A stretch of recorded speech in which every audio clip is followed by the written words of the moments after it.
Welcome to our channel. Today we how to factory reset Google Nest Hub step by step clearly.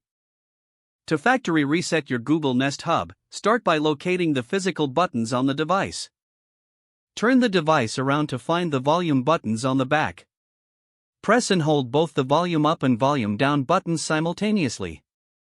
Keep holding the buttons for about 10 seconds.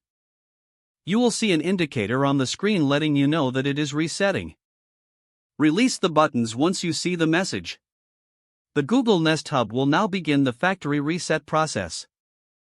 This may take a few minutes to complete. Once the reset is finished, the device will reboot. You will see the welcome screen, indicating that the reset was successful. Your Google Nest Hub is now restored to its factory settings. You can set it up as new or link it to a different Google account. If the page does not load, refresh the browser or try again in a private or incognito window. Make sure you are using the correct email address, then retype it carefully to avoid small typos. If your password is not accepted, use the reset option and create a new strong password you can remember.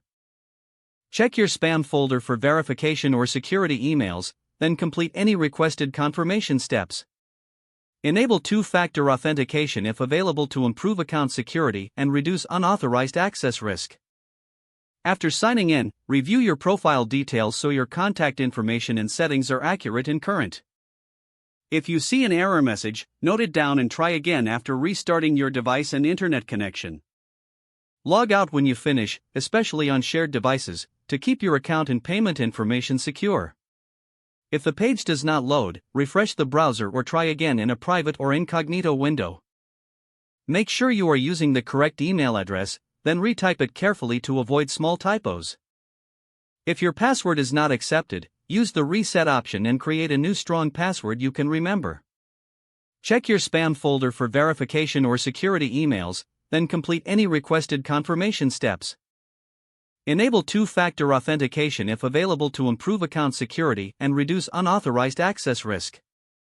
After signing in, review your profile details so your contact information and settings are accurate and current. If you see an error message, note it down and try again after restarting your device and internet connection. Log out when you finish, especially on shared devices, to keep your account and payment information secure. Don't forget to like this video and subscribe to our channel for more step-by-step tech guides.